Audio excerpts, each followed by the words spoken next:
குடியரசு தினத்துக்கு தமிழ்ல சொல்லிக்கிற மாரி எந்த ஒரு திரைப்படமும் ரிலீஸ் ஆகல. ஆனா இந்த வீக்கெண்ட்லயே பார்த்தீங்கன்னா, சொல்லிக்கிற மாரி தமிழ்லேருந்து எந்த ஒரு திரைப்படமும் ரிலீஸ் ஆகல. ஸோ சிங்கப்பூர் சலன் திரைப்படம் மட்டும் தான் ஓரளவுக்கு நல்லா சொல்லிக்கிற மாரி ரிலீஸ் ஆயிருந்துச்சு. ஆர்ஜே பாலாஜியோட திரைப்படம் தாண்டி ஒரு சில நல்ல திரைப்படங்கள குடுத்த கோகுல் அவர்கள் இந்த படத்த டைரக்ஷன் பண்ணியிருக்காரு அப்படின்னு சொல்லிட்டு தான் இந்த சிங்கப்பூர் சலன் திரைப்படத்துக்கு போனேன். சீரியஸ்லி வச்சு செஞ்சு விட்டாங்க. எஸ். சிங்கப்பூர் சலன் திரைப்படம் எந்த மாதிரியான எக்ஸ்பீரியன்ஸ குடுத்திருந்தது? படத்துல என்ன பிளஸ் இருந்துச்சு, என்ன மைனஸ் இருந்துச்சு அப்படிங்கிறது எல்லாத்தையுமே இந்த வீடியோ நம்ம ஃபுல் அண்ட் ஃபுல்லா டீட்டெயில்டா பார்க்கலாம். இப்போ வாங்க ஃப்ரெண்ட்ஸ் வீடியோக்குள்ள போலாம்.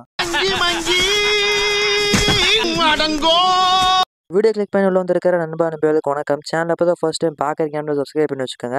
இன்ட்ரெஸ்டிங்கான movie reviews, song, trailer, teaser, explain videos எல்லாமே நம்ம சேனல் வந்து அப்லோட் ஆகும். ஸோ ஃபர்ஸ்ட் இந்த சிங்கப்பூர் சலன் திரைப்படத்துடைய கதை என்ன அப்படின்னு சொல்லிட்டு பார்க்கலாம். படத்துல ஸ்டார்டிங்ல பார்த்தீங்கன்னா நம்ம ஹீரோவானவர் நான் சூசைட் பண்ணிக்க போறேன், சாக போறேன் அப்படின்னு சொல்லிட்டு வீடியோ ரெக்கார்ட் பண்ணிட்டு இருக்காரு. சாகுக்கு முன்னாடி நம்மளோட கதையை வந்து எழுதினா சொல்லிடலாம் அப்படின்னு சொல்லிட்டு சொல்றாரு. அப்படிதான் பார்த்தீங்கன்னா படம் ஸ்டார்ட் ஆகுது. அவர் சின்ன வயசுலேருந்து வந்து ஸ்டார்ட் பண்றாரு. அவர் ஊர்ல பார்த்தீங்கன்னா சிங்கப்பூர் சலூன் அப்படின்னு சொல்லிட்டு ஒருத்தர் கடை வச்சிருக்காரு, சலூன் கடை. அங்க பார்த்தீங்கன்னா இவரும் வெட்டுறதெல்லாம் கத்துக்கிட்டு நானும் வந்து ஒரு பார்பரா தான் ஆவேன் அப்படின்னு சொல்லிட்டு நினைக்கிறாரு. அதுக்கப்புறம் பார்த்தா நீ வந்து இன்ஜினியரிங் படிச்சுட்டு வா. அதுக்கப்புறம் வந்து உனக்கு பார்பர் ஆகணும்னு ஆசை இருந்துச்சுன்னா நீ வச்சுக்கோ அப்படின்னு சொல்லிட்டு அவரோட ஃபேமிலி வந்து அவரை தாட்டி விடுறாங்க.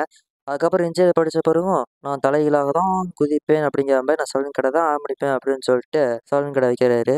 அண்ட் அதுக்கப்புறம் அவர் சலூன் கடை வச்சாரா இல்லையா, அது சக்ஸஸ் ஆச்சா இல்லையா அப்படிங்கிறது தான் படத்துடைய கதை. இந்த ஃபர்ஸ்ட் ஹாஃப்ல ஒரு கதை, செகண்ட் ஹாஃப்ல ஒரு கதை போகும் அப்படின்னு சொல்லிட்டு நிறைய திரைப்படங்களை பார்த்தீங்கன்னா தமிழ் சினிமாவில் பார்த்துருக்கோம். இது அதே மாதிரியான படம் தான் இதுவும். இந்த திரைப்படத்துல ஃபர்ஸ்ட் ஹாஃப் ஒரு கதை, செகண்ட் ஹாஃப் கதை அந்த பரவாயில்ல. படம் முழுக்க எக்கச்சக்கமான கதை வந்து டிராவல் ஆகி போகுது. ஆரம்பத்துல இருந்து கரெக்டாக கொண்டு வந்திருந்தாங்க. சலூன் கடை வைக்கிறதா இதான்னு பார்த்தா திடீர்னு பார்த்தா இன்ஜினியரிங் போயிடுறாரு. அங்க அப்புறம் பார்த்தீங்கன்னா ஒரு லவ் ஸ்டோரி.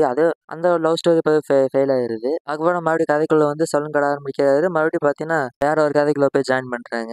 ஸோ அதனால நிறைய பேருக்கு குழம்பிக்கிற மாதிரி ஒரு திரைப்படமா கூட இது அமையும். அடுத்தது பார்த்தீங்கன்னா படத்துடைய ஸ்க்ரீன் பிளே தான் ரொம்ப மொக்கையான ஒரு ஸ்க்ரீன் பிளே. நிறைய பேருக்கு வந்து லேகே அடிச்சிருச்சு. படம் ஆரம்பிச்சது பார்த்தீங்கன்னா ஒரு பக்கம், முடியறது பார்த்தீங்கன்னா ஒரு பக்கம். அதனாலே ஸ்க்ரீன் பிளே வந்து புரியாத மாதிரி ரொம்பவே லேக் அடிக்கிற மாதிரி தான் அமைஞ்சிருந்தது.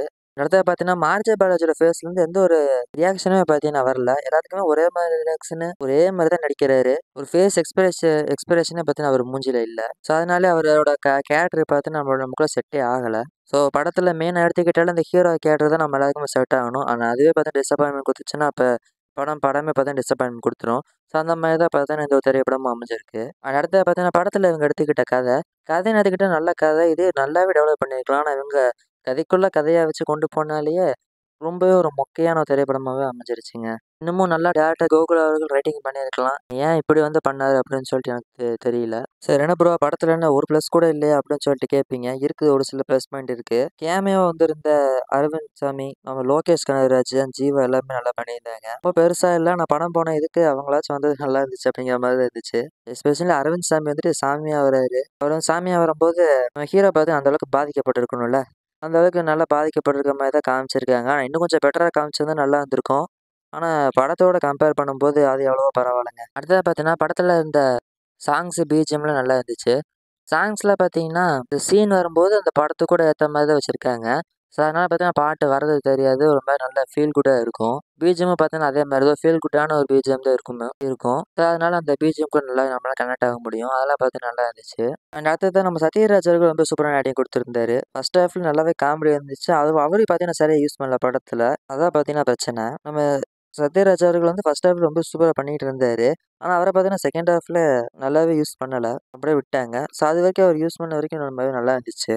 அடுத்தது பார்த்தீங்கன்னா படத்துல ஒரு சில காமெடிஸ்லாம் ஒர்க் அவுட் ஆயிருந்துச்சு. படம் முழுக்க நிறைய காமெடி இருக்கு. ஆனா ஒரு 2 இடத்துல சிரிப்பு வரும். அதெல்லாம் பார்த்தீங்கன்னா நல்லா இருந்துச்சு. ஸோ ஓவரால் இந்த ஒரு திரைப்படம் பார்த்தீங்கன்னா, கண்டிப்பா இந்த ஆக்ஷன் த்ரில்லர் படம் பார்க்கறவங்களுக்காக பிடிக்காது. ஆனா ஃபேமிலி ஆடியன்ஸுக்குமே வந்து பிடிக்குமா அப்படிங்கிறத டவுட்டா அப்படிங்கிற மாதிரி தான் திரைப்படம் அமைஞ்சிருக்கு. ஏன்னா ஃபேமிலி ஆடியன்ஸவே வெறுப்பேத்துற மாதிரி இந்த ஒரு திரைப்படம் பார்த்தீங்கன்னா அமைஞ்சிருக்கு. So அதனால ஃபேமிலி ஆடியன்ஸ் ரீச் பண்றதே ரொம்ப கஷ்டம் தாங்க. வெயிட் பண்ணி பார்ப்போம் படத்துல ஃபேமிலி ஆடியன்ஸ் ரெஸ்பான்ஸ் எந்த மாதிரி இருக்கு அப்படின்னு சொல்லிட்டு. ஆனா இந்த படத்துக்கு பார்த்தீங்கன்னா 10க்கு ஒரு 5.7 மார்க் பார்த்தீங்கன்னா குடுக்கலாம். மத்தபடி இந்த படத்துல சொல்லிக்கிற மாரி எதுவுமே இல்ல.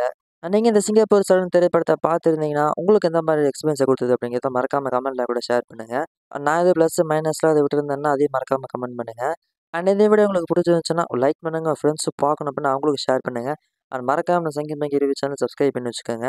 மீண்டும் இன்னொரு சூப்பரான வீடியோவை உங்களை சந்திக்கிறேன். அது வரைக்கும் உங்களை விடைபெறுவது உங்களின் நான்.